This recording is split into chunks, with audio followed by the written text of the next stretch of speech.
Hey guys, welcome to Beyond the Tape, a podcast that focuses on people doing rad things within the Australian mountain bike industry. Whether that's media, athletes, coaches, distributors, wrenchers, whoever. People doing rad things. In this episode, we're talking with a videographer slash producer slash all-round media genius, Jarryd English. Jarryd is and has a strong background within the moto industry, done a bit of moto racing, been around the park when it comes to moto. He's come into the mountain bike scene strong. You would have seen some of his videos from Fox Australia, PSI Cycling, and the latest Canyon Collective Oz release. Here, there's a rumor that he's got a new Etnies thing coming out with Baxter as well, which is going to be sick. Anyway, before we jump into this episode, let me thank some sponsors. NS Dynamics have been the premier suspension service center in Australia for over 20 years. They know how to make your suspension feel better than ever. I love my suspension every time I get it back from them. It feels better than new. Super slick, comfortable. It just works. I don't know what they do, but they do it well. FE Sports are amongst the leading industry experts in sporting good product imports, distribution, wholesale, and customer service in both New Zealand and Australia. They are the official distributors for brands such as 100%, Pirelli, Wahoo, Aftershocks, and a bunch more. I've been running the 100% Omega goggles for the last few rides. They're super wide field of vision. There's almost no distortion. They don't scratch too easily. Man, I'm just in love with those things. Super comfortable, and they fill out the full face really well. Franked Mountain Bike Apparel is Australia's premium mountain bike apparel company. They're based out of WA, and they're cutting edge when it comes to lightweight racing jersey, durable shorts, and man, those pants are comfortable. I just got my custom Nationals jerseys from these guys. So if you're looking for something a bit unique and something of your own design, hit up Franked over at Franked, and he will sort you out. Don't forget to use Beyond the Tape 10 at checkout for 10% off. I've been saying that wrong, and apologies to anyone that's tried to use it. Tailored Trails are Tassie's specialists for when it comes to statewide transfers, private group shuttles, and all-inclusive packages when it comes to getting across Tassie for some of their amazing trails. You get to experience places such as Derby, Maydena, St. Helens, and anywhere across the West Coast. They're dedicated private shuttle group operators that cater for groups of up to 18 people in their custom-built shuttle trailers and racks. Man, just take the hassle out of all your riding. Hit them up. Just go ride. They'll do the rest. Lead Out Sports jumped on the podcast when it came to the Tech Talk. But for this year, they're on everything. They've jumped up in a big way to support the podcast, so support them as well. Head over to their website, check out some of their Pedro stuff, Smooth Lubes, or their Abbey tools. Art. I wouldn't even call them tools. They're just art. Two Up Bike Co. are the importers of brands such as Noble Wheels, Factor Components, and DuPont Lubricants. The Factor pedals I've been running when I'm running flats, they look simple, but they just work. Absolutely impossible to break, and I've tried. Love the bearings, super grippy. Man, they're damn good. If you want to get some for yourself, head over there and use Beyond the Tape. There's no 10 on that one, I believe, and you'll get a discount. Dirt Surfer mudguards are 100% recycled material and 100% recyclable mudguards. Their unique designs are out of this world. The stuff that Alan's doing over there is crazy. If you want to get some of your own, jump over to the website, use Beyond the Tape, and get a discount. Crush Oz have been keeping my bike clean. I just got a fresh bucket from these guys. And man, their aftercare bucket, or their bike care bucket, is amazing. It's got everything you need. It's perfect for my trip to Maydena because I can just pack it all into its nice little box and take it with me. Love their work, love their stuff, and there's nothing else I'd use. Speaking of nothing else I'd use, lastly, we've got Fist Handwear. Their gloves are so good, they're almost blowing my mind, and I can barely speak. If you want to use the code Beyond the Tape to get some of the sweet new Chapter 17 stuff from their website, use Beyond the Tape and get 15% off. Anyway, that's enough of me dribbling on. Thanks to everyone for listening. As per usual, grab beer, grab water, grab a wine, and enjoy the podcast. Yeah, getting my shit in my luggage constraints. Cool. Let's get started, I reckon. Whenever you're ready, mate. We've been chatting for 30 minutes already. It's been pretty sick. Jarryd English, welcome to the podcast. Pleasure to be here. I struggled with your name there because I've only known you as JD on Instagram for... Yeah. Well, I mean, look, English isn't a very common surname either, so I mean, like it's difficult to forget. But I think most people through social media or extended sporting circles will know me as JD. Yeah. So what is it you kind of do? I mean, you know, I came across you, but what is it you do in the industry and what gets you into mountain biking and what's your kind of role? Sure. Well, I mean, I guess with mountain biking in particular, first and foremost, I was just a rider. Yeah. Long before I was doing any work in the industry. That's relatively recent for me. Okay. I would say. So I guess I'm a relatively experienced director and cinematographer across a range of other sports. But mountain biking is something relatively new to me. So I guess it's just a bit of an extension of what I've been doing for the best part of a decade. Okay. I don't think I have ever heard anyone call themselves a director or cinematographer. It's usually just the film guy in this industry. Yeah. I mean, look, I think in a lot of action sports, that's kind of often the case. And to be fair, for a very long period of time, I was just the film guy as well. So director cinematographer is just really when you start working with crews and you're just going to assign a label to yourself. Yeah. So, I mean, for all intents and purposes, there's times where I am just the film guy. Don't get it twisted. But I mean, I think in this, the way my career's been progressing these days, the bigger the jobs and the more responsibility you have, you're usually fulfilling one particular role on set rather than trying to do everything yourself. Yeah. How do you kind of go from, I mean, we'll jump around a little bit here, but what was your journey from being like, I'm guessing you started as the camera guy, like just being at the races and with a DSLR or a point and shoot camera, and what was the journey like going from that to where you are now? Like, I mean, it is. It has been a journey. Look, it started largely the same as any kid that you'd see running around. I mean, admittedly, I got into it a little bit later, so I would have been 21, 22. Yep. It was very much a spur of the moment decision to go and buy a DSLR. I'd been racing motorbikes for the best part of a decade, reasonably seriously, or at least I thought I was fairly serious about it at the time. Perspective, hindsight's everything. But I just hadn't been around the scene for a couple of years by virtue of, stopping racing. Yeah. And I missed that environment, but I didn't necessarily miss, spending all of my disposable income on going racing. And I'd always had or to be honest, in my family, we'd always had a camera lying around when I'd grown up. Mm-hmm. And, my brother and I'd run around filming each other with a handy cam, and it was never really anything more than that, but I did really enjoy doing it. Yeah. And I moved to Melbourne to continue my career at the time, which was, I was dual trading effectively, so as a distribution and transmission line worker. And buying a camera at that point in time was nothing more than, a way for me to get out of the city and get back to, I guess, the kind of environment that I grew up with, which was sports, and in particular at the time, motorbike racing. Yeah. So it gave me something to do, and then, to be honest, I've never actually thought about it until this moment, but if I really think about it, I'd say I went out and shot a particular event, the Melbourne Enduro Cross.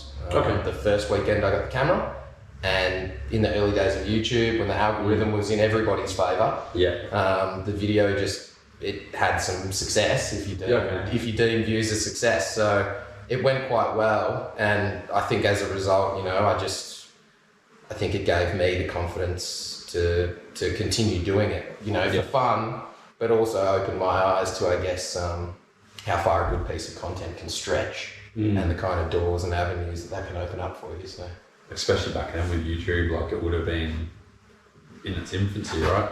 For sure. What year was that? Like 2000? Oh God, I mean, I think it would have been 2012, 2013, something around there.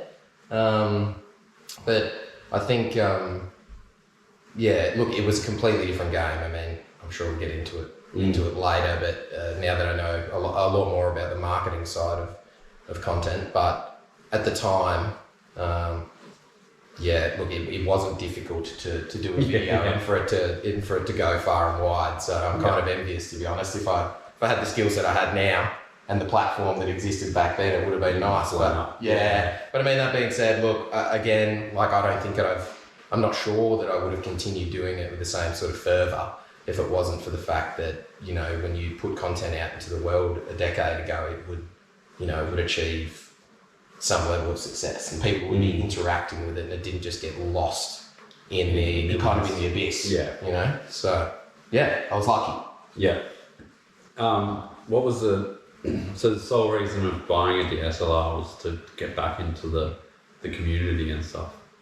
Did you have, what was your first camera? Sorry, like that's what I want to know. Sure. I mean, before that, I guess, like I do, like when I was living in Tasmania, before I moved over to Melbourne, I'd just run around with friends and, you know, we had GoPros. We just had, you know, whatever was kind of lying around.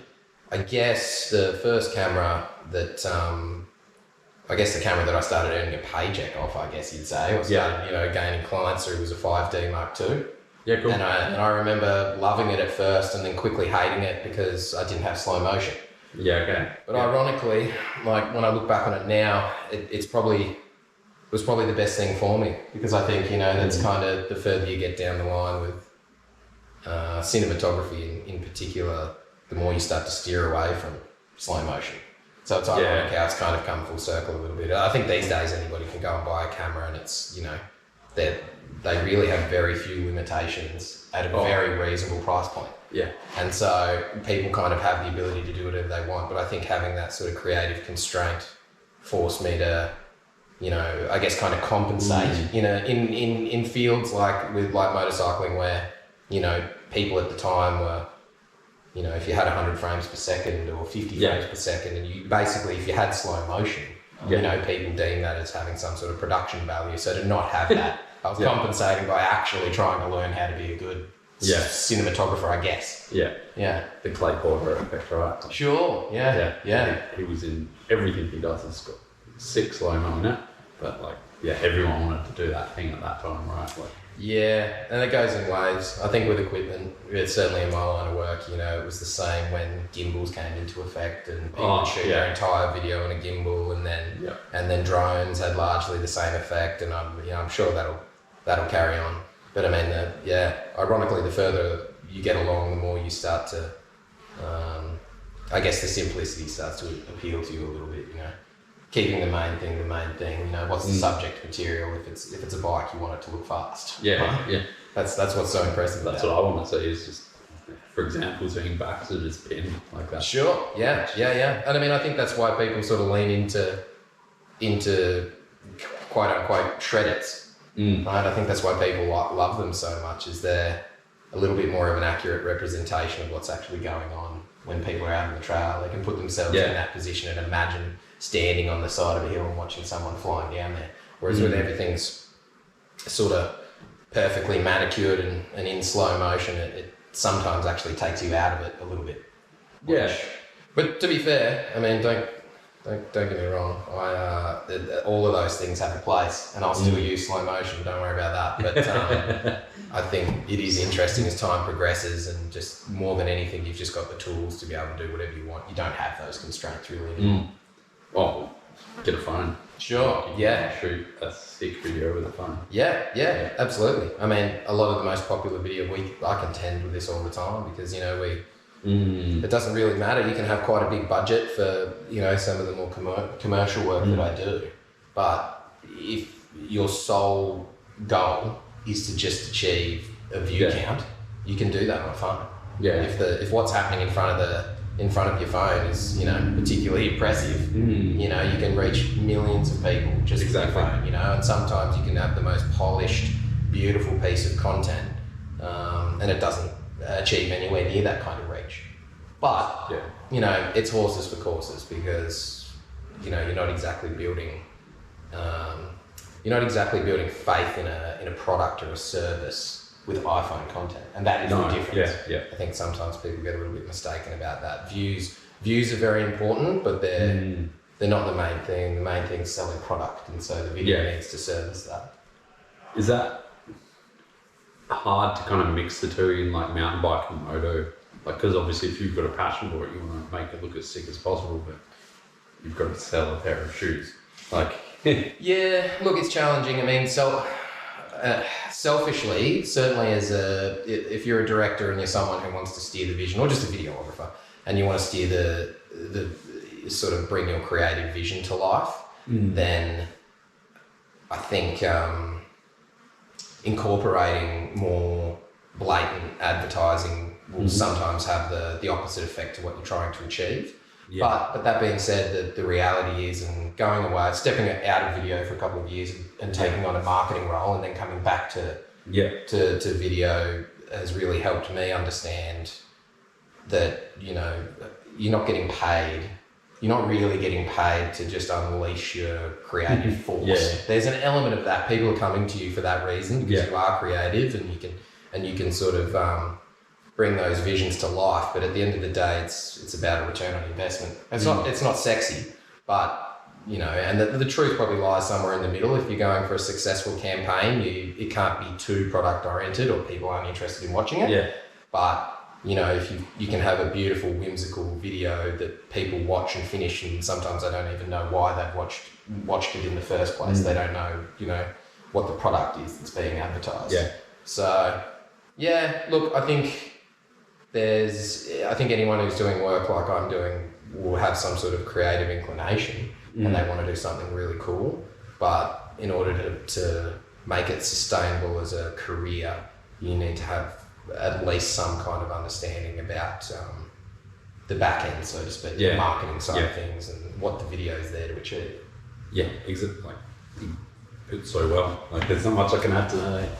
But it is like, you see some, I guess, commercials and stuff where it's like, I don't know if you know on the Truman Show, where she'll get the cereal, like, this is the cereal we're having today. And it's, and Netflix, if you ever see those, just happens to be a Ford that just drives up. Of course. And it's funny because, I mean, for me, obviously, you know, if you're doing what I'm doing for a living, you consume content in a very different way. It takes for something has to be really good. Like, I mean, if I'm watching a film, for instance, like the film itself has to be really, at least subjectively, really good for me to just be fully immersed in the story and not paying attention to how it's been put together. If that makes sense. And those ads are a classic example of that. And the funny look, that's good filmmaking. If they can incorporate those things and it doesn't make you feel like all of a sudden you've been just thrust into an ad, then they've done their job well. But sometimes that's very difficult to do. I think the funniest thing that you're starting to see now is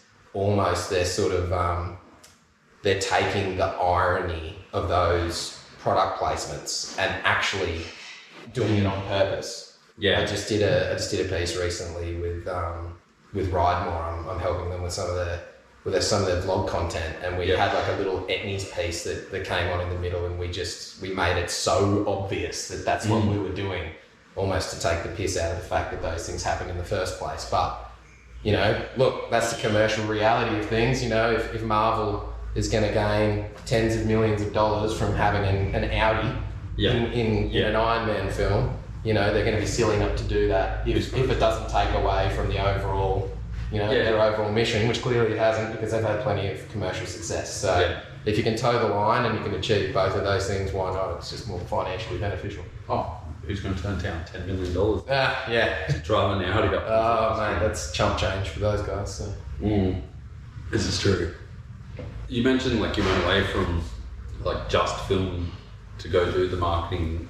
Was that to kind of take that step up into getting into the commercial videography? To be honest, I was... that's a really good question. I mean, I actually... a company reached out to me, a really successful e-commerce company in Australia by the name of Fit My Car. Yep. The director reached out to me on LinkedIn. Pretty sure that's how I'm struggling to recall now how it actually came about. But anyway, long story short, I ended up going across and joining them as an employee, even though I'd been working for myself for a couple of years at that point in time. And the main reason for me being that they were really successful in that e-commerce space, which is kind of the general direction that everything's trending. It's already there anyway, but in the industries that I've been working in, you know, they're going to start to go in that direction a lot more. It's a direct-to-consumer business. You know, it's less of a traditional storefront distributor type model.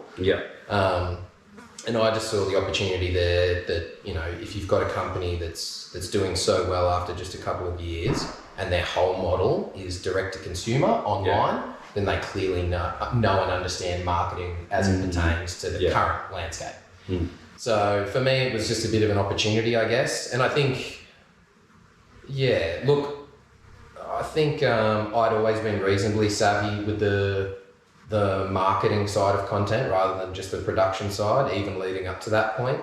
But I also, you know, I think the more you start to learn about things, the more you realise you don't know. Exactly. So for me, you know, it was just an opportunity to go across and gain some knowledge, which turned out to be a longer stint than I thought it would be, to be honest. It was almost 2 years.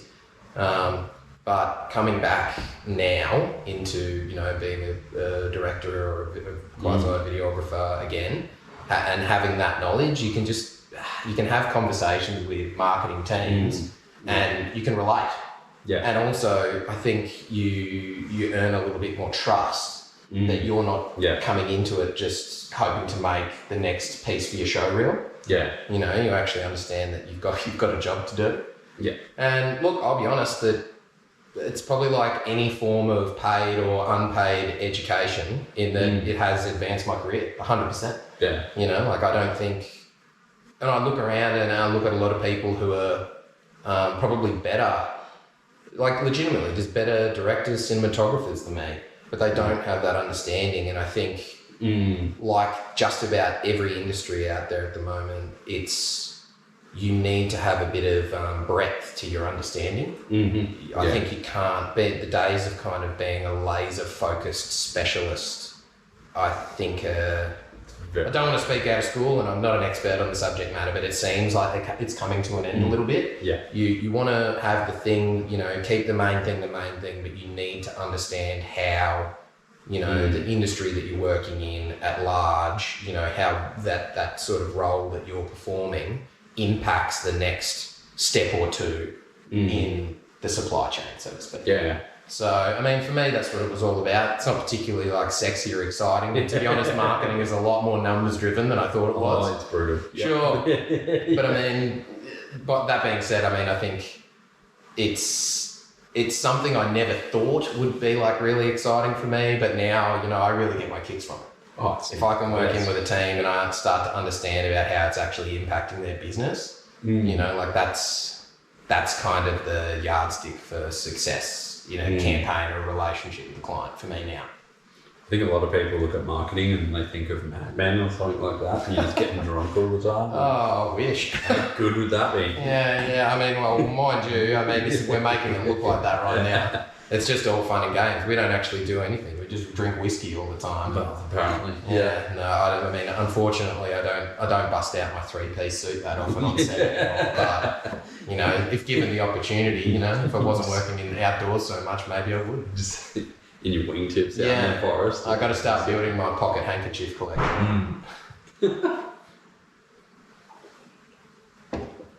But yeah, it is like I listened to another podcast called Visual Revolution, Visual Revolution, but it goes down that point of you're no longer a photographer, you're a photographer, videographer, and now people have to learn to shoot video and portrait because of phones, and then like every day, like the skill is so much more different at the moment because of Instagram and social media presence. Is it hard for you to kind of shoot high-end products that you know are going to just be viewed on a phone? Does that affect anything? Or? Look, I think like definitely for a while there, that sort of thing got to me a little bit more. I think you can really go down the route of, again, kind of, we touched on it before, but you can really go down the route of getting really obsessed with your work, and that's cool, and that is, you know, the 0.01% of artists and directors who are working in Hollywood, for instance, that's probably what they've done. Is they've really doubled down on their art and they've gone all the way in. But I think, look, for me, the world is moving so fast that especially in technology, that I think you're not going to last long if you don't adapt. Yeah. And I mean, like, we've probably all heard that 1,000 times in a variety of different ways and for different reasons, but it's true. It's so true. You know, like over the course of the last decade that I've been doing this in some capacity, like I've watched a lot of people come and go. Yeah. And some of them have been really talented, but they haven't really had a commercial mindset at all. It's been purely about the art form. And, you know, it fully keeps me awake at night sometimes. Don't get me wrong. There's times where like I just, you know, I'm absolutely craving seeing like a vision through from start to finish without it being, you know, kind of compromised, I guess you'd say, by like ensuring that it can make money or it can tick this box or tick that box. But I think these days I look at it a little bit more like a long game. And it seems to be working in the sense that, you know, you inject a little bit more of yourself into a project as much as you can every single time. And, you know, eventually it gets to the point where you're not as much making a compromise between making money and seeing through your vision because, you know, hopefully over time, you know, for me or for anybody else, you can demonstrate that you can have both of those things. Yeah. You know, you can do both of them at the same time. Yeah. And it's just, you know, just a matter of working with good clients are the number one thing. Yeah. Great clients will just, you know, they'll just take you from one step to the next in your career. And you're very much at the mercy of that, to be honest, because like you can go and shoot personal projects, and I've done that in the past with some level of success. And I think like you can do that and it's really good and it pushes you creatively and you really gain new skills because you're not looking at things through that commercial lens. So just as a creative exercise, really worthwhile doing things, you know, that way. Yeah. But if you're really, you know, trying to make a career out of it, I think you've just got to understand that you've just got to be patient. You've just got to inject that little bit of your personality and of your creative vision each and every time. And eventually, you know, hypothetically then, if you're still kicking, if you haven't cracked the shits and stopped doing it, then, you know, maybe at some point in time you'll be able to do something that's like super creatively fulfilling and also giving the client what they need. Yeah, exactly. One thing I want to touch on, you kind of mentioned a few times, but do you think some people come into this, I guess it is an artistic job in some ways, like you see musicians and I've seen people that were musicians go into making commercial music and making stuff, and then you've got artists they've got to do graphic design or something like that, and then they realise it's actually a business, like you've got to work yourself. Do you see that kind of happening in the film industry much? Like people coming in and then realising that you kind of actually have to work? Yeah, I do. I was really fortunate to work at a sports agency in its infancy. So I worked for AME Management for a couple of years. And right from when they were just starting out in a little dungeon office, right through to when they were sort of on the precipice of becoming as big as they are today. And I think I remember I was employee number 2 for the company, and the guy above me, Lachlan Russell, who now has Headstrong Films, who does a lot of really big commercial projects and a lot of work for Monster Energy and bits and pieces. Yeah, cool. Really successful, Lockie in his own right, but at the time I was learning from him. But long story short, over the course, as AME was growing, they were, you know, bringing more work in, they were constantly needing to find people to fill those roles and perform the work at the same standard that Lockie had set. And through that process, we brought on a lot of people from film school, which is very interesting. Not a very different background to myself or Lockie, but effectively, you know, going out and got a camera at some point and sort of, you know, shot videos with your mates and just trial by error. But I think bringing people in from film school really taught me that, I mean, on one hand, they're kind of like, not to be too like arty-farty about it, but they're really pure in the sense that they're going in there, and I think most people who are going to film school think they're going to be the next Scorsese. But that's, right? That's kind of the idea. But I think ironically, film school, and this isn't a cheap shot at film school or saying that people shouldn't do it this way, but it's not a very practical way to learn the craft. No. And as a result, I think you do get people, as you were talking about before, that just don't really see what they're doing through a commercial lens. Yeah. You know, it's a creative outlet for them. Yeah. And then I think if you were trying to, I can't imagine how, like, I'd love to sit in a room with again, a Scorsese or a Tarantino or someone like that and hear about their story, because having that kind of like single-minded ambition just to be creative and see a vision through with no commercial aspiration, so to speak, and to actually make that work just seems unfathomable in this day and age. And it's becoming even more so. Oh, for and sure. if you want a bit of in a way, an answer to your question is to just look at what movies are being released these days. You know, films are just, they're a reboot. Yeah. Because they know that property is going to be successful and it's going to make money. So that sort of like purist vision of creating something and seeing it through, having no understanding about whether it's going to succeed in dollars and cents, just doesn't really exist anymore. Yeah, exactly. That's really. And I'm sure marketing managers would be really happy to hear that. You know, like I'm positive they would, and they're right to. Yeah. But I'd say, I think it would be a difficult time in a sense to be getting into this as like a young kid who just loves mountain bikes and wants to create a video. On one hand, it's easier than it's ever been, and on the other hand, it's like you kind of got to know as soon as you start getting paid, even just a couple of $100 to shoot at your local, shoot with a local athlete or something like that, like you really need to learn quickly that it is an art form, but it's a highly commercialised art form. Yes. Yeah. I'm not sure if that answers your question. It does. Yeah. I guess art school doesn't really teach, from what I understand, it doesn't really teach people much business savvy of their value either. Mm-hmm. How was it? I mean, I'm in the same position now, or starting, without sounding like bragging or being a dick, but starting to take off in a certain way. Sure. With the other media aspects.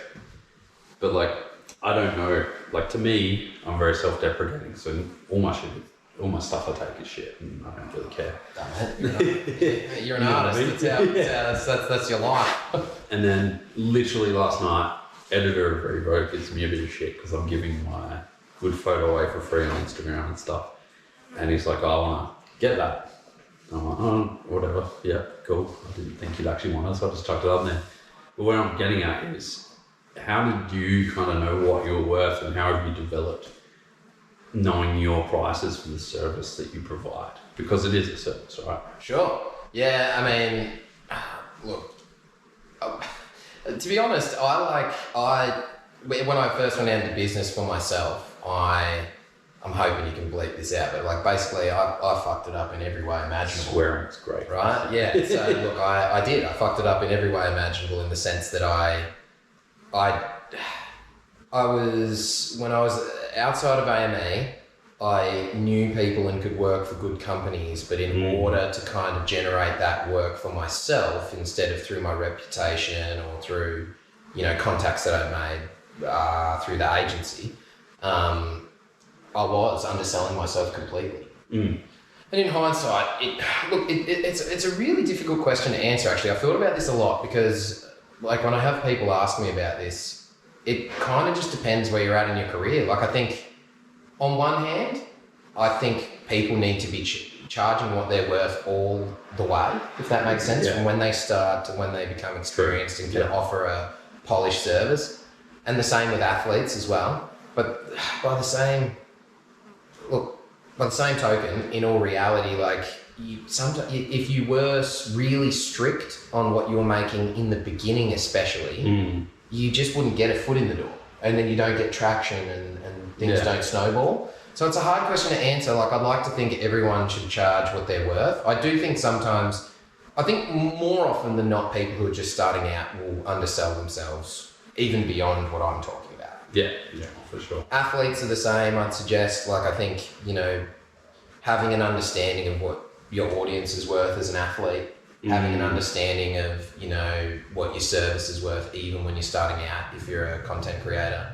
Like, that's very important, and I'll be perfectly honest, there's no real excuse for not knowing what stuff's worth, because, you know, you can find it on the net very quickly. Yeah. But I think it's just, it's a combination of just building up the confidence that you're worth that much, if that makes sense. And I think sometimes that just comes with time. And I'll be perfectly candid about it, mate. Like, I know my rates have taken a couple of hikes in the past couple of years, and I look at what I make now, and it's funny because at one point in time I think about like my day rate now. A couple of years ago, if I'd have looked at that, or, you know, if some of the athletes that I work with look at that day rate, they might think it's substantial. But, you know, the more you get into business, the more costs you have, and the more you realise you're not working every day of the week as a freelancer. No. And so your rate just starts to reflect that. So to be honest, in a way, like, again, this shit's not sexy, right? But it's just, the truth is, you've just kind of got to work out in a way, like, how much do I need to be making to sustain the lifestyle that I want to lead? And you're kind of working backwards from there, you know? And so your value, yes, you can just compare yourself to other people in the industry and be like, this is what this person is making, and I feel like I'm offering a similar kind of standard of service as they are. And so I should charge that much. But there's so many different factors, you know, like being down here in Tasmania, for instance, like, I can charge probably a bit more than I could when I was in Victoria, because the reality is there's just not as many people down here who, you know, offer maybe that quality of service. It's weird. It is weird sometimes to talk about what I do as a service. Like, again, it's not sexy, and I think when people look at what I do for a living, they're like, "Oh, you're just out making banger edits and, you know, just sick times and Instagram videos." But I mean, the reality is, when you're doing it full time and you'll get to the point where you're starting to do okay out of it, that you realise you're running a business effectively. Yeah, video is just the medium with which you're operating through. It's the same as being a mechanic, right? Really, fixing a car or making videos is still the same service. Sure. What were you doing? Any athlete management with the AMN stuff as well, or did you learn some stuff while you were there? Because it seems like you're quite savvy with the athletes and what they should be doing as well. Yeah, look, AME was like an amazing opportunity so they were doing athlete management before kind of the incarnation that they were in when I came along. They were primarily athlete management, actually. And then when they moved into content and we were doing television shows for Foxtel, and they also run a massive supercross event, the AusX Open. So there was a variety of different things they were doing, and that certainly benefited me. I mean, I'll be perfectly honest, and I say it a lot, since I haven't been there, and it's just been a huge lesson for me, is in a way they were doing a lot of different things, and I'm very lucky, I just got to effectively learn from the mistakes that they made, in a sense, if that makes sense. Like, don't get me wrong, they're one of the best agencies doing what they do in Australia. But, when you're in on any business, the same as if anybody was a fly on the wall with me in the first year or two of business, and you almost learn more from the mistakes than from the things that they're doing at a world-class level. So with athletes, I think, for starters, I was an athlete, hard to believe. But for starters, like I was, and I'm not sure how you put it in mountain bike terms, but I grew up racing motorbikes, and again did it to both like a very serious and a not very serious level. I guess you'd equate it to being like, like I raced, I guess I was pretty handy at a state level and raced at a national level, I guess like your best class. But I was never going to be a full-timer. But you're probably, I guess a lot better than the average Joe. And as a result of that, I think maybe being like the perennial third, fourth place guy, did a lot of winning in juniors, got out of juniors, was like the perennial third, fourth place kind of dude. And learnt very quickly that if you wanted the support, that the easiest way to achieve that was by offering value in different ways. Was very, very lucky as well. My father at the time, he was working for guide dogs, and he was managing sponsorships. Yeah, right. Yep. And so, you know, mum and dad, don't get me wrong, they spent a lot of money on myself and my siblings racing bikes, more than I could ever imagine spending. But by the same token, dad always, you know, would push us to forward on proposals and to gain sponsorships. And, you know, whereas he could have probably done a much better job of it, he had us doing it. And it was massively beneficial. You know, at 13 or 14, I was dealing with like Bellray Oils or national distributors and, you know, learning that when you're dealing with a business, you're kind of dealing with one person. You're not like when you're sponsored by Fox, and I think athletes, we could go on a tangent, but when you're dealing with a brand, you're not often dealing with a brand. You're dealing with your contact at that brand. Yeah. And so, you know, like I think I just learned early to foster those relationships a little bit. And the hilarious thing is that like most athletes do nothing. And so it's really easy to stand out. You know, if you send a physical race report and you call them up after a race, and I mean, like more often than not, I can imagine looking back now, like a marketing manager, the last thing he wants to hear about is how Jarryd went into the Tasmanian state championships on the weekend. But it does enthuse them and it gives them a reason to be involved with you. And I think, you know, at that point in time, those were the kinds of things that I was doing, was at a very young age, starting to understand what sponsorships actually were. You know, like whilst I think in sports there's a lot of goodwill, you know, and there's a lot of just people throwing money into the sport because they love it, for most businesses, they've got to be able to justify a return on investment. Yeah, exactly. You know, like I don't want to single them out, but like Fox, for instance, if they're sending you a bunch of free gear, they don't just need to be able to sell that amount of free gear to justify the sponsorship. They need to be able to sell that at whatever, you know, their cost is, if that makes sense. So I think that was just a realization that I had early, and I've tried to pass that on as much as I can, really. I mean, like you see really good, I'm going to say kids, it makes me feel old. But like you see really good 17, 18, 19-year-olds, even up to 25 and beyond, to be perfectly honest. People who are just like really good, they're not lacking the enthusiasm, they're not lacking the time to fulfill sponsorships really well, but they just don't know how to channel it. And, you know, working for brands over time as well, like, and even when in my time in marketing, like you see athletes like literally send a Facebook message. Like I've seen national level athletes. So like, for instance, when I was doing marketing with Fit My Car and Bedrock, I remember receiving a inbox via the Facebook page from a rider who was a 2 times Australian champion. But he'd been out of the sport for a couple of years. And he, and to be honest, if you're listening, you know who you are, and you know that I love you and you're an amazing guy and a brilliant athlete. But, you know, for a business, when you're in a business and you receive a Facebook message being like, hey guys, let's make a deal happen for this year. It's just like, that's not a business transaction. That's not how you ask for a sponsorship. You know, not when you're that good, especially. Right? Like it's a phone call, an email at the least, and you want to have a proper proposal and you want to understand what you're offering. And I'll be honest, like when I talk to a lot of athletes about this, and I think I can confidently say that the ones who actually listen, it works every time. Just taking on board some very simple advice, and I'm not the expert either, but taking on some very simple advice. But the reality is 95% of athletes in particular, they don't want to hear it. They got no interest. They don't want to hear about return on investment. They just want a free set of gear.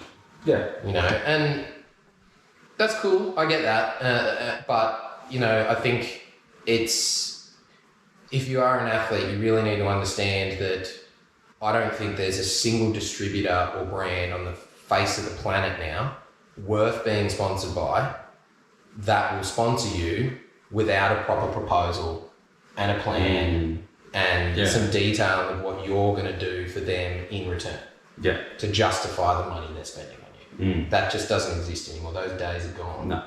No, like you can't just. Yeah. So okay, that's cool. Like if you don't wanna know it, that's fine. Just just don't want. You're just not gonna have like 5 sets of gear a year. Just go racing and have fun, right? And enjoy it, and that's cool. There's absolutely nothing wrong with that. But if you really are serious about it and you need sponsors to support what you're doing, then learn what sponsorship is. It's very simple.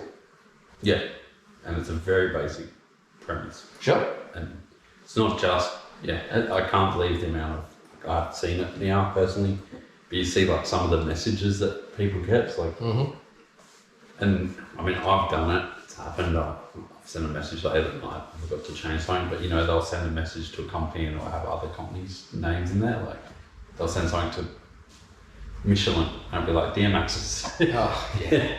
Yeah, copy and paste. Look, to be honest, I think everybody does a bit of copy and pasting. Like if you're really doing your applications en masse, then you don't have time to tailor everything. But just some degree of personalism. Just remember when you're sending off. And again, I don't mean to be patronising, but if you're sending off an application for sponsorship, like you're dealing with another human being. It's not like, I don't know, Fox isn't just a logo and you just get sent gear in the mail. I keep using Fox. Literally any brand, right? Any brand, Specialised, Norco, anybody. It's like that email is going to another human being and you are trying to convince them on a personal level that you're worthwhile being invested in. Yeah. And if you, I'll be perfectly, like it's... some people don't like to hear it, but if you're too lazy to do it properly, it's never going to work for you. Yeah, ever. Exactly. Good luck. Yeah. And it does take effort, a lot of effort. Yeah, it's a relationship. But it's funny, like the people that have invested it, and there's been people on this podcast, and they've invested more time in the last 12 months. They've been very good guests and friends now, and you see them like they're blowing up now. Yeah. They've taken that time to do a proposal, do a proper resume, put some effort into it. Instead of going, can I just have a free bike? Yeah. Yeah, and look, free bikes, that's the other thing as well. I mean, without going too deep into it, like, bikes are just hard to get. There's no real push from a brand perspective, I think, at the moment. Brands... I definitely wouldn't say brands do not need athletes right now, because a smart brand is going to probably hold on to athletes because at some point in time, the supply and demand issues that the industry, and not just mountain biking, motorbikes, everything, cars, all of those industries will return to some semblance of normal, and at that point in time, they can't afford to just effectively go quiet on social media and stop selling, even if they're having difficulty supplying product. So it's not that brands don't need athletes right now, but in the grand scheme of the last decade or two, they don't need you anywhere near as much as maybe they thought they did in the past, if that makes sense. Yeah. So, I mean, like, bikes are going to sell themselves at this point in time. Oh, 100%. Bikes are going to sell themselves. And, like, people, and I mean, I'm no different, but like people will buy whatever bike they can get their hands on, much less getting the one they actually want. Yeah. So, I mean, look, it's a different landscape right now, so probably everything I've said is it still rings true, but you probably take it with a grain of salt, because I think if you're really trying to make moves right now, then, just brace yourself for a bit of rejection, not because companies aren't interested in you as an athlete, but just because, or as a videographer or any other kind of service, but just because they don't need you as much as they've perceived to have needed you in the past. Yeah, exactly. Especially like race teams and racers. Sure. Like their value is, unfortunately, in my opinion, kind of devalued a little bit over the years because of YouTube. YouTube stars, it's phenomenal the amount of influence they actually have on people, especially at the lower level of the market. Well, they're trusted. I think that's the thing, is like racing. The old adage of like win on Sunday and sell on Monday definitely still exists. Oh, 100%. But to what capacity? Like a company, for instance, can... look, I won't go... I have a great example. I won't use it. But let's just say, like, in this... You can be winning everything now. But if you don't have the ability to market that success, you probably wouldn't find that strategy worked for you. I don't think. Yeah. You know, you've got to be able to turn around on Sunday night and Monday and tell the world that your athlete's winning.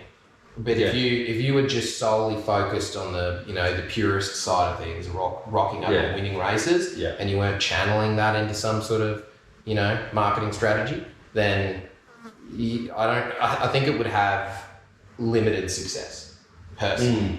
And you were talking about YouTube as a classic example. I mean, I think you're starting to see now sort of this evolution of athletes who are making a full-time living and are probably more financially stable and successful because of their ventures away from the track, or away from events than when they're at it.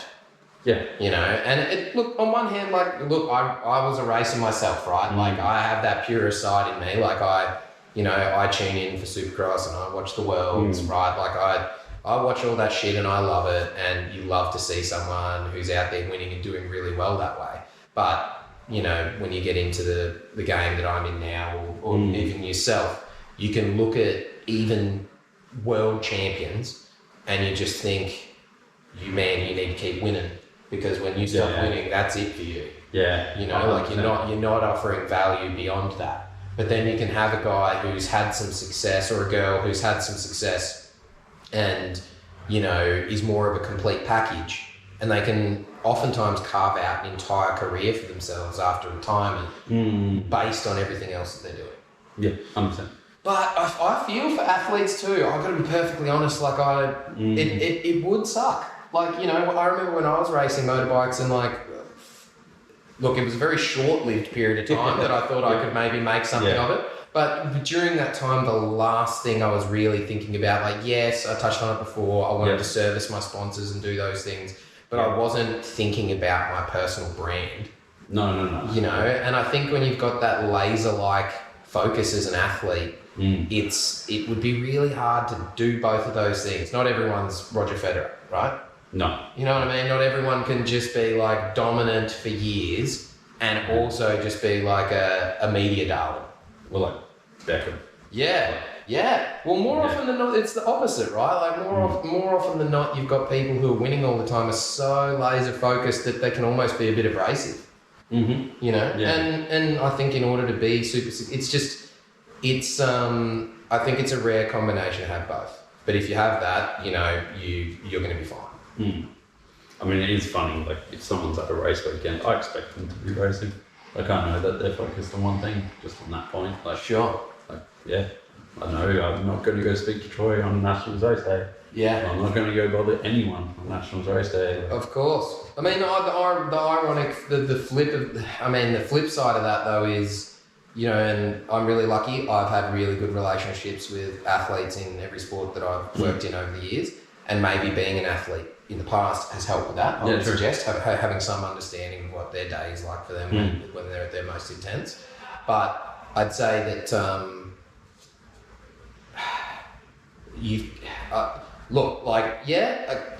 half an hour before you're going down the mountain, sure. But like, if really outside of that, you need to be open to those opportunities. Like, I've seen it time and time again. It's interesting. I think more in maybe ball sports. Stuff I've done in ball sports, it's interesting. Like the thing I've witnessed, and again, it's a reasonably small sample size. I have done some stuff in and around, other sporting codes. Ball oriented sporting codes, and I think like it's always interesting to see that the young athletes just coming into the sport will sometimes, not all the time, but sometimes have like a sense of entitlement for being there, and they'll actually be really, really difficult as someone working in the media to deal with. Like they at that point in their career, maybe they feel like they've made it, like they don't feel like they need that.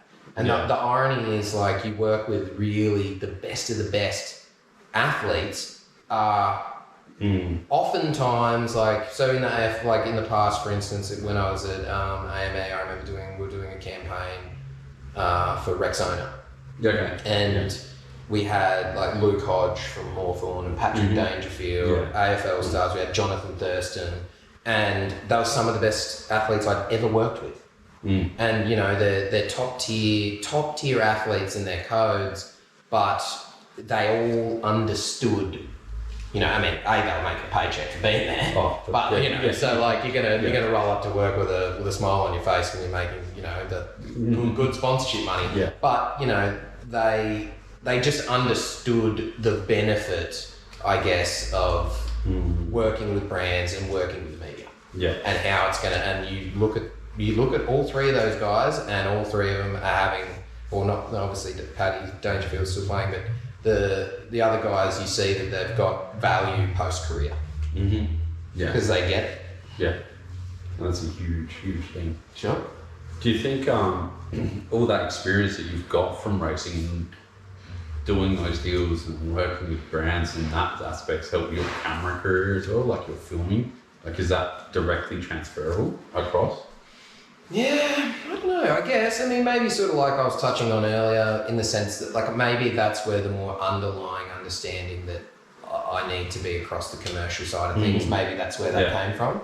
I don't know. I think sometimes I'm almost too much that way, to be honest. Yeah, okay. Like, I do feel sometimes like it was interesting. I was having a bit of a joke when I was shooting for Fox recently, and I was over in South Australia, and we were doing a shoot with Shelley Flood, who's super cool, and we were just having a bit of a laugh about it over lunch, and I was just sort of saying that, like, as a director, I think some people expect me to rock up with, like, I don't know, like crazy dyed pink hair and, like, you know, I don't know. Like, exactly, just I don't know, looking like a bit of a rock star and being all precious. But I think maybe just coming from my background, being a tradie, right? It's worlds away from that. But I think, look, don't, like, I get jazzed on the artistic side of things. Don't get things like I draw inspiration from feature films. I'm not even drawing it from, you know, like, I am really into the art of what I do, really. But I'd say that in the way that I conduct business, maybe not so much. It's a little bit more understanding of that commercial side of things. We've touched on it a bunch, but I think it's probably good for people to understand. Yeah, I'm doing my job well. If any marketing managers who are listening to that right now are just nodding and going, yes, people need to understand. You know, but I think that's kind of, you know, that's how it is. You've touched on the Shelley thing, so you did the Fox stuff, obviously we've mentioned it. So Shelley, Sammy and Baxter, I believe, were the three. Yeah, and we had the rival guys as well. Yes, that's right, that was sick. Yeah. That was kind of unique for Australia, in my opinion, because I haven't seen, like, a distributor reach out and actually do something in Australia for that type of thing. Maybe Trek did something similar afterwards with Mikey Ross and Buchanan. I think they just did a worldwide launch. What was it, in your experience, is that like one of the first mountain bike big productions in Australia? Like, you know, it's. I have to take myself out of myself sometimes. I guess maybe, but it's just a matter of perspective. Like, in reality, like, Fox were properly invested in that, and they did everything right. Everyone was paid what they were supposed to be paid. Things were done properly. But I think it was, like, you know, it was extremely tight timelines that we were working with. They were like a day each to shoot both of those, which, if you're running around with a phone and shooting stuff, a day might seem like an eternity. But for what I do, not so much. Very much at the mercy of weather and all of those sorts of things. I don't know. I mean, it's hard. Like, I mean, I've just, you know, I've worked on when I'm not doing that, I can be working on campaigns that are a lot more complex and bigger and involve more people, I guess. So, than just me and one other guy running around with a camera. So, I would say that the answer to that question is it's a little bit like, I don't know, how long is a piece of string? In a sense that, like, yes, that is like it was very cool. They were a very good client to work with. The team at PSI, like, man, I'm sorry guys I'm sorry to the guys at PSI for saying this, but if you are an athlete or someone wanting to, you know, work with a brand, they'd be amazing to work with. All really good people, all very understanding of what I do, what the athletes are doing. Like, they get it, right? but you're working within creative constraints. So Yeah. it's interesting to hear that. It's interesting to hear that it had that impact, I suppose, or like that you saw it that way. They gave me the creative freedom to inject a bit of story and those sorts of things, which is sort of what I do, and a lot of the other stuff that I do is that kind of story-oriented content. I think, when you do this for a decade, shooting all sorts of bikes and cars and all sorts of different things, you like just a banger edit has to be really well done for me to get my rocks off on it. Do you know what I mean? Yeah, on. Like it has to be really well executed because there's millions of them out there. But with those guys, I think maybe the difference and maybe what you're picking up on is just that they did afford me certainly the creative freedom to inject a bit of a story and let people know who the athletes were. And to be honest, it wasn't even like they let me. Like they knew that that's what they wanted as well. Yeah. So I mean, I think I'd be very surprised if you didn't see more of that happening. I think like if you really think about it, we were talking about it earlier, but mountain biking or MTB at an international level sees some of the best, most diverse media representation of any sport getting around, period. Like, I don't often look to sports these days for inspiration, but, just like anyone else, when I see what, the guys at Revelco come out with, I'm just as excited as anybody else, right? Like, there is some really cool things being generated inside of this industry, in particular. And I just think the more brands and athletes are exposed to like good content, the higher the bar is risen, the more creative freedom is allowed. It's a bit of a win-win for everyone. So I mean, like you touched on Clay Porter earlier, and there's clearly a couple of guys that are sort of a couple of teams internationally, like the trailblazers for doing shit really well. And I don't know. I got to be honest, just coming into this particular industry, even though I've been riding like mountain bikes myself for a lot longer than I've been shooting them, I think I probably have those guys to thank. Sure. Yeah. Because the brands are probably looking at what they're doing and being like, hey, that's cool, we want that. Yeah. But you have to be able to fulfill that too. If you're in Australia and you're shooting mountain bikes and all you've ever done is banger edits and you're still using commercial music and you don't understand music licensing and you don't understand the distribution, then to be honest, like in my experience, that's all you're ever going to be doing. And it's everyone can break out of that. Everyone can there's a lot of people out there a lot more talented than I am that can be doing really cool campaigns, not just at a national level but an international level. But you kind of got to be open to, you actually need to understand how that kind of ecosystem works. Yeah, music licensing is a whole different ballgame. Oh, dude, it's crazy. I mean, like don't get me wrong. Like I feel like seriously, like get me a cane and like an old armchair, because I just turned into an old man, and I know there's going to be people listening to this that are just going to be like, here we go. But like music licensing is just classic for me, and action sports, it's just blows my mind how people out there don't understand it, and you'll hear someone put a Bring Me the Horizon track on a video, and then not only that, but the person who's paid them will use it, and they're both at fault.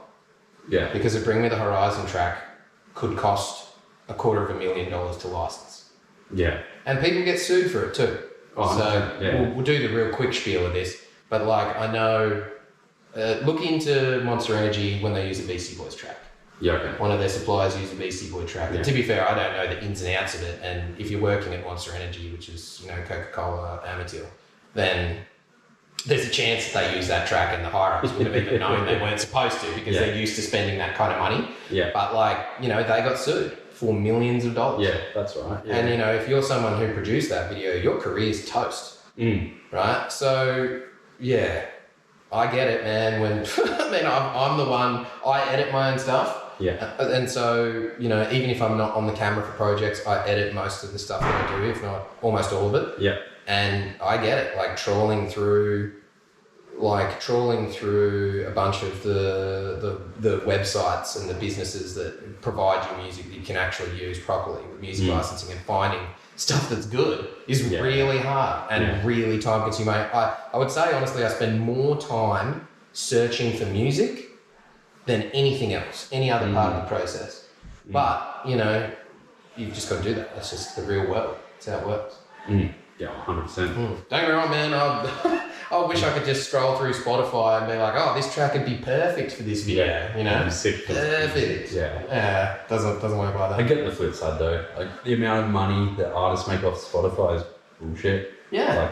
Like they earn nothing. Like even album sales back in the day, you might be lucky to get 5 cents an album.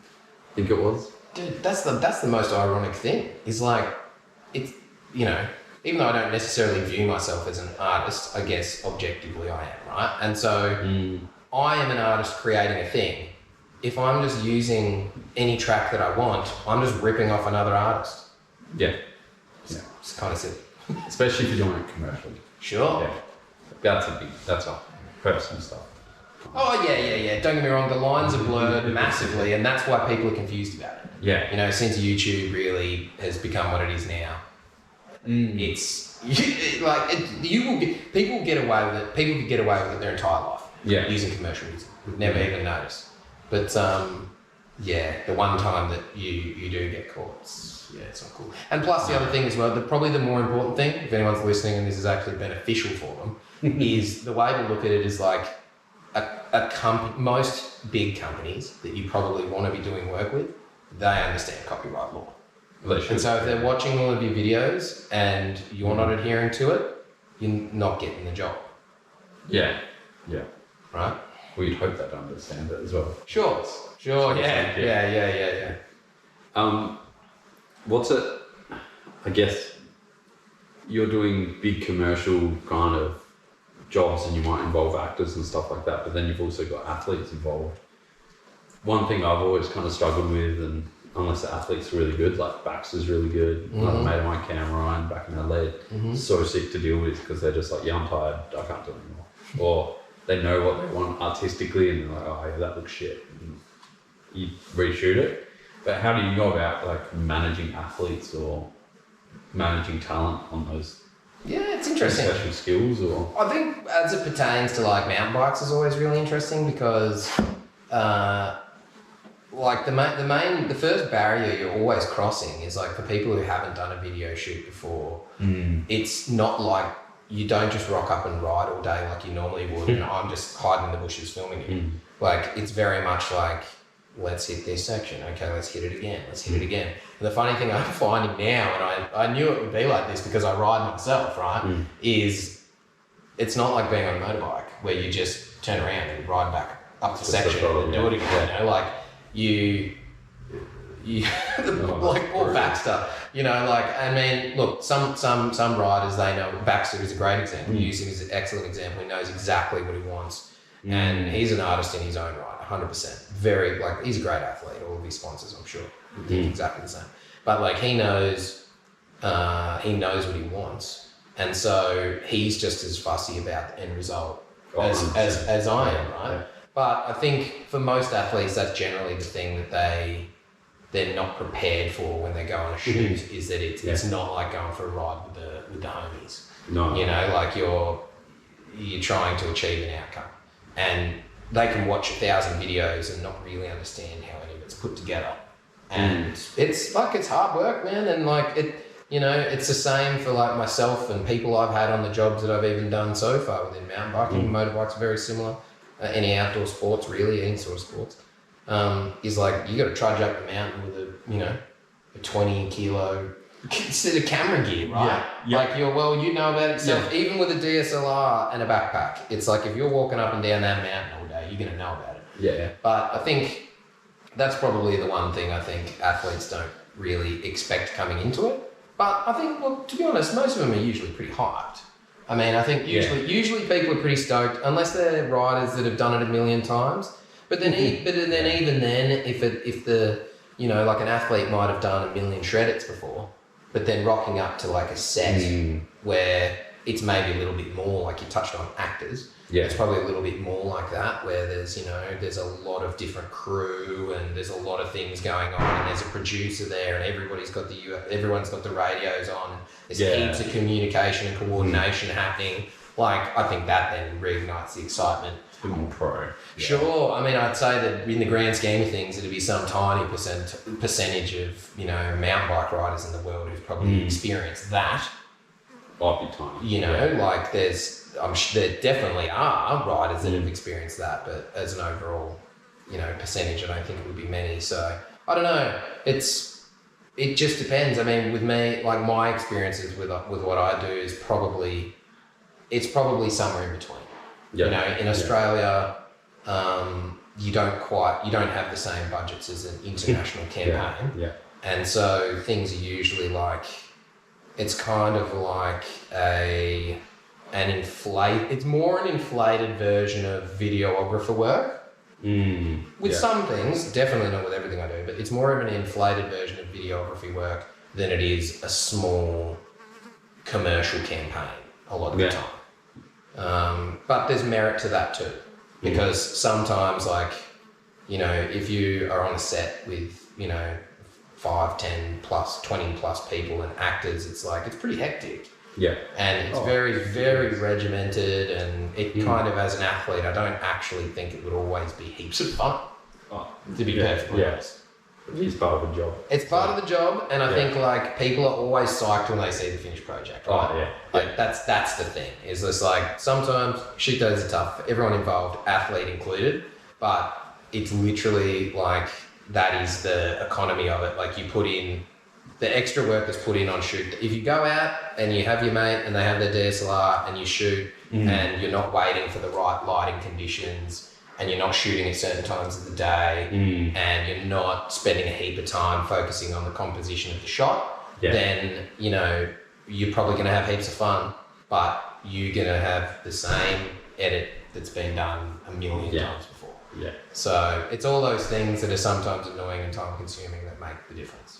Yeah, those little touches is what you see the difference. Like, everyone can shoot the same photo, because you get 3 people on the same camera.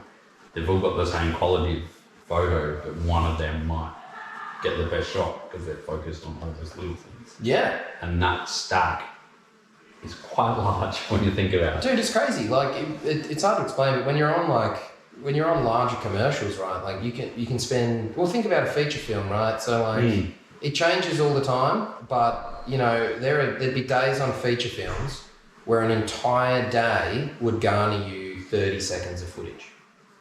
Yeah. Right? So, and I mean, actually, I make that sound like that's crazy. I do that a lot of times. Like, there's a lot of days where we'll go out, like, for instance, I think it's funny, Baxter's fine. I've been working with Baxter a bit. It's probably pretty obvious if you're keeping up with him or with me. And I've also just joined up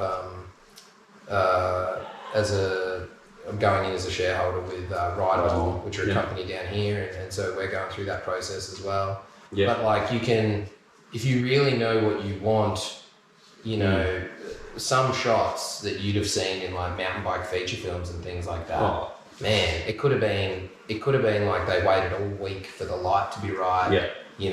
And then even when the light was right, because more often good lights, like sunrise or sunset, so it's a race against the clock. Yeah. And, maybe the athlete, they're struggling to get down whatever it is that they're trying to do. Like, it requires effort from everyone, athletes included. Yeah. So, I mean, if I'm being perfectly honest, I kind of forgot the original question. I've gone off on a tangent. Right. But I mean, for the most part, I'd say, like, athletes and actors on larger video shoots, they're ostensibly the same thing.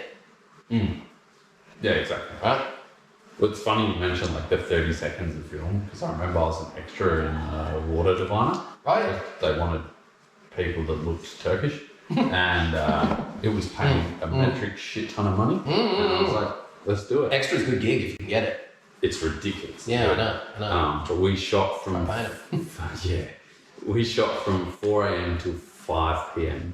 every day for 3 days, and it was 35 seconds of footage at the start of the film. Oh, yeah. Yeah. Well, I think athletes that I'm working with, even in mountain bike, like even in the mountain bike stuff I've been doing, I've got a campaign that'll be coming out maybe before this is released with Canyon. And I think they're getting, I think they're starting to get really used to the, you know, like when people ask me when we'll be shooting from, your answer is almost always, especially if it's mountain bikes or you're shooting outside and you're at the mercy of the elements, it's just like the answer is from the moment the sun comes up till the moment it goes down. Yeah. And then maybe after the sun's gone down, we're shooting an interior location afterwards. Yeah. Right? So like, I mean, look, again, don't get twisted. I love what I do. Very, very fortunate to do what I do. But it's not sometimes what people think it is.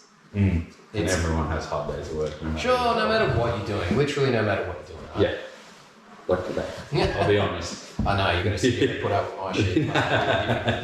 It would be great if I didn't get really drunk on Friday night. I'd sympathise with you more, but you know, I'm just off the back of a wedding last night, so I'm trying to hold it together. How good was it like hopefully that edit is out by now, because I've got 3 podcasts sitting waiting for that edit to come out. All right. Because it's obviously a big release. Sure. Now this one's going to be waiting as well. Sure. But how cool was it to work with, I guess, Baxter? You got Baxter, Sammy Walsh, Laura, who will be on here in about 25 minutes hopefully. And then Bo Haberman, who is just an out of nowhere shredder from SA. What was it like working with those crew and the Canyon brand itself? Because that was managed by Daryl, who I know is really, really good as well. Daryl is like, honestly, it's getting to the point now, we've had a variety of challenges with this shoot, mostly around, again, just the same challenges you're always going to have with these types of shoots, is just the amount of time you've got access to the athletes. So that shoot, for instance, I mean, typical Tasmania, but I think we pushed that shoot back 3 times. Because the weekend that the team were getting down here was just rain. And then when we finally did get them, funnily enough, it rained. So we had one day that wasn't raining but was really overcast. But then you're trying to convey like happy-go-lucky team vibes, you know, the Canyon Collective's whole thing, right? And so, I don't know, it'd be interesting to see how it's received. But I mean, I think we got some good stuff.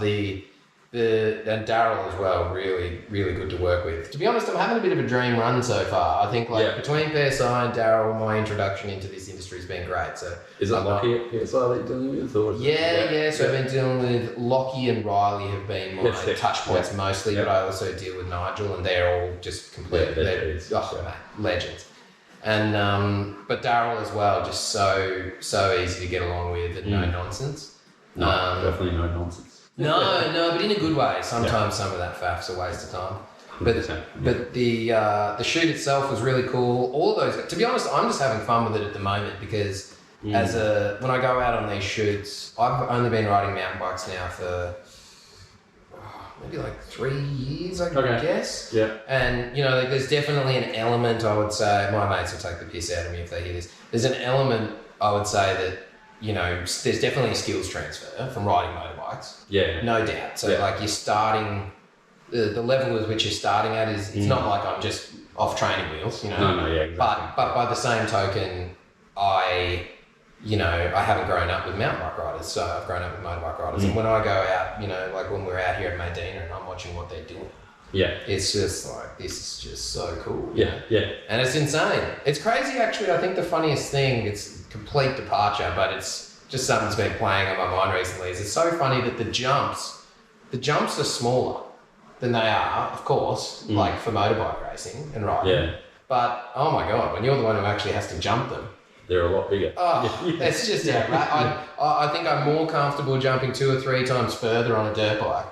Yeah. But on a mountain bike, it's just like, oh my God, this thing is huge. I've heard that a fair bit. Yeah. So it's interesting in that way. But I mean, watching all of those guys, and that whole thing that they're about, I think is really cool. I think that's an industry-wide thing. You're talking about racing earlier and how racing's not going away, and I'd hope it never does. But in order for brands to like sort of build relationships with their customer base, like they need to be more or they're trying to be more relatable to their customer base, and they are. And I think that's the thing, is like, you think about Canyon, so much success, like globally with racing, but really what they're doubling down on is the collective. Yeah. Right? And I just think that's sweet. I think, look, I think the piece will show that. And it's just something I've noticed in the mountain bike scene in particular anyway, that's just so cool. We were talking about it earlier, is like people just get along. Even if they're literally racing each other on Sunday, I'm positive there's rivalries and people that hate each other. Yeah. But by the same token, like I think as a whole, in comparison to pretty much every sport that I've been involved in, people get along, the athletes get along really well with each other. And it's almost like a Sunday ride with some time stages, right? Pretty much. Which is sweet. You're always racing the clock, you're not racing each other. Oh, yeah, and you don't get me wrong, like I'm going to do the Gravity Enduro Series down here next year. Yeah, cool. Going to have a bit of a crack with the Ride More guys. And probably more events as well. Yeah. And like I know without a shadow of a doubt that when, the time sections are on, that like, I'll revert to my same old self out there, without the ability to do it as well. But I mean, I think I'm picking up that the scene is just I'm about it. And I think it's really cool. And brands are too. And to bring it full circle and answer your question, the shoot was awesome. Yeah. Kind of for that reason. Yeah. Everyone was just vibing and having a sweet time, which is great. It's what you want when you're trying to, you need people to get along if you're going to try and get a shoot done in a short period of time. Yeah. So it was awesome. Divas everywhere. No. But it's funny you mentioned that. Like we've got a local team back in SA, Grey Zone, and they're Grey Zone because they're that middle between having full. Like they've got Geordie Kakaya on, who's EWS level racer, and Tom Maslin, who's going to froth because his name just got mentioned, but he's a world-class drinker and partier. He's probably more noticeable and more popular at events than any other athlete because he's out there partying and being personable, and people buy the brands that he's wearing. Like and that's the thing. I think I don't know what it's going to look like in 5 to 10 years with that sort of like. Again, I don't think brands are moving away from racing. They're just adopting the lifestyle of things more. And, as more people come into mountain biking, I imagine, like the sport is growing breakneck speed, right? Oh, it's ridiculous. And so as a result, like if you're a business, here's the thing, I always say this and competitors hate me for it, athletes hate me for it. But the reality is like you rock up to state championships or a national championship and everyone there is asking for a discount or is getting discounts. Yeah. More or less. Yeah. Right? So like, in a way, I think what you're finding is brands now, they just understand, brands, suppliers, athletes, people who are running series, everyone's starting to understand that like, that's sweet and no one wants that to go away. Love racing, but they're not what keeps the industry afloat. If anything, they're the ones that are taking most of the money unnecessarily out of it, right? There's surprisingly not much margin in bikes. No. And like, if you're that person at the races with a bunch of discounts and all the stuff you've got going on, like you're just not who brands are tailoring themselves to. So, if mum and dad are going to walk into the shop and buy 3 new bikes and full sets of gear without even asking for a discount, that's, as a brand, that's what you want. As a bike shop, that's what you want, Exactly. So, another little deviation from the main source topic there, mate. But we'll get across all of them, mate. You'll know it all by the end of this. Might actually start wrapping it up a little bit. Sure. Laura coming on. I guess like there's kind of 3 questions I like to ask at the end of every one. They're pretty basic, but first one's like, what advice would you give to anyone that wants to kind of make it in the film? I mean, you've already given a ton, but like wants to become a filmer or be a part of the industry in a non-athlete way. I'd say it's like a super boring. It's hard to think of the one thing, but I think it's a very boring answer. But I would just say that like I think a lot of people view photography and videography. It's honestly like you hear I mean, I don't listen to the radio anymore, but you hear commercials on the radio, or you see commercials of being like, you can become a masseuse, get a ticket to become a masseuse and learn how to become a masseuse, or this or that or the other in 3 or 4 weeks, right? Do a course, you'll know it straight away and make money. I think a lot of people look at, what I'm doing for a living, photography or videography, and they sort of see it that way because it is fun at its core. They're like, this is this cool like recreational activity and you can make money out of it. So I'm gonna just go do that. Yeah. The reality is, like, I had 3 years where I was traveling the country, sleeping in a swag and spending all of my own money. I might as well have been racing, honestly. Spending my own money, just chasing motorbikes around the country. Then I got a lucky break, really. I mean, I guess you earn it, but like I got a lucky break and got in with the agency side with AME. And then from there have just capitalised on opportunities. But that's a long way of just saying, like, if you want to do this for a living, you need to make sure that you love the art of it. Because it could take a long time. It might not work at all. And I just know that if for whatever reason I wasn't making a living out of doing this anymore, I'd probably still be thinking of ways to shoot a mountain bike feature film, or it's just you've got to love it, because it'll be pretty shit and you won't make any money for at best a couple of years. Yeah, for sure. Right? Yeah, easily. So that's my advice. Basically, it's all doom and gloom. No, definitely do it. No, it's great. The payoff is well worth it, but you got to know what you get yourself in for.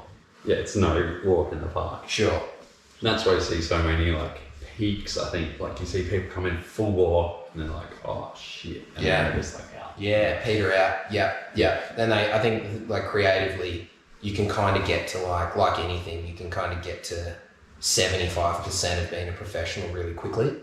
But then it's the last 25% that kind of makes a difference. Yeah. It's like anything.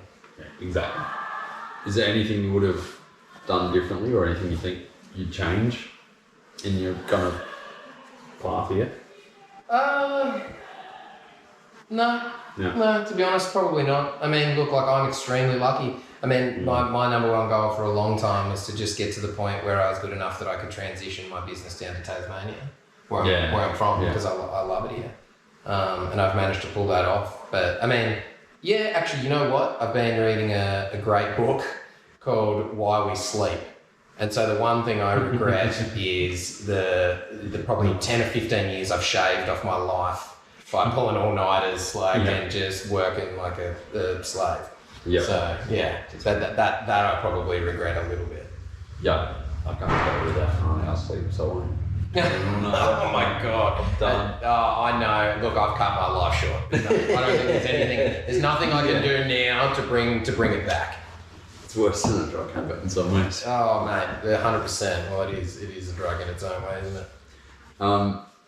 If you're in those spots where like you're kind of down or you're drained and the weather's shit and everything else, like how do you kind of motivate yourself to get up and do the work when everything's kind of stacked against you? Is there any music or anything like you do personally to prep yourself up and get out there? Or? Right now it's a terrible example of it because I'm not particularly fit, but I would say that I think for a job that really has like no connection to maintaining like physical fitness, I think that's the thing for me that I notice the most. If I go through, like I did lockdown in Melbourne last year. Cool. And stacked on ate a lot of pizza and didn't work out too much and packed on a bunch of weight, and I definitely noticed again I'm a really big reader and listen to a lot of audiobooks, and I think it's the curse of knowledge, or at least the secondhand knowledge that I've acquired, is that it's not so much something I think so much as something I know. And that's just that, like, in order to be creative, it's like a sport. You've actually kind of got to be conditioned in a sense. If you wake up and you've been on the piss the night before a shoot with all the people you're going to shoot with, which happens, right? You get in cool places, cool locations, cool new people. Let's go out and have a few drinks. Like the next day, a lot of the time, the difference between like a good shoot and a really good shoot is just the commitment to a couple of shots for that little bit longer than is comfortable. And so if you're kind of not like physically and mentally in a good place, you just, I find you just fall into the trap of not being bothered. 100%. I'll just do another video, this is one of the important ones. I'll just do another one. Yeah. And I mean, that's more mistakes I made when I was a bit younger. Because of course, every time I do a job now, they're all the most amazing job I've ever done. Of course, Yeah. right? And I always give 110%, and I'm never drunk the night before. But no, in all reality, look, I think that's the main thing. It's not an obvious answer at all, but I think that, and then the second one, I think that if I could get some wisdom from someone when I was coming in, is just like take yourself out of just the sport you're in, right? Like develop a broader understanding of what's going on in other spheres in life in general. Mm-hmm. You know, most of my motivation comes from like narrative feature films. Yeah. It is rare that I see something in action sports where I'm like, wow. You know, it could have been shot incredibly and executed exceptionally well. Yeah. But there's not a whole heap of new ideas, No. you know, that just pop up. And when they are, they're done really well.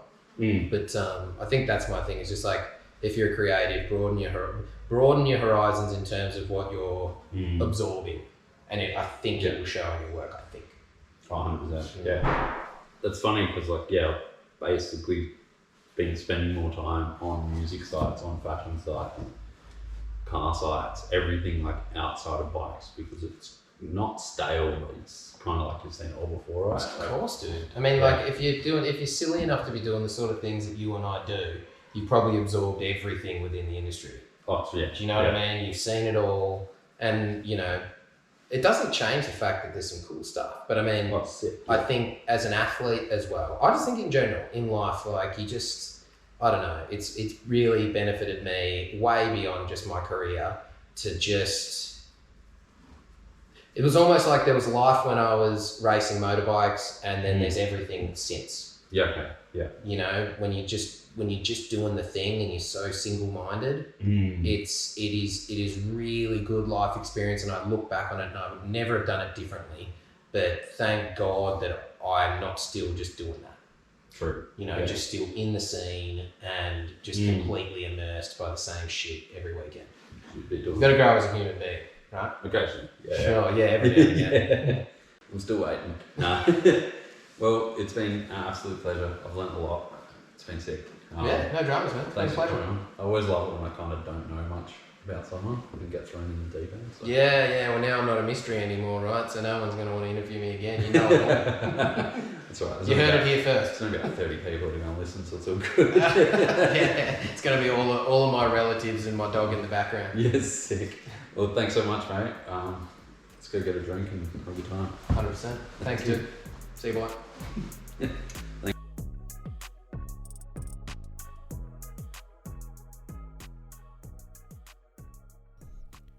There we go. Thanks for listening to that episode. I hope you enjoyed it and got some wisdom from the man himself, Jarryd English.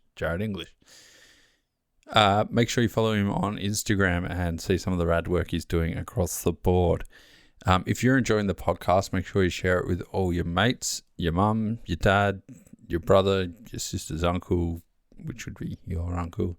Anyway, share it with whoever, and don't forget to like it, subscribe to it, and review it on all the cool platforms, especially if it's something like iTunes, Spotify, etc. If you haven't checked out the YouTube channel, do that as well. There's some dumb shit happening over there. Again, thanks to our sponsors, NS Dynamics, 2Up Bike Co, FE Sports, Franked, Crush, Lead Out Sports, and Dirt Surfer. Again, share it with all your mates, and until next time, have fun.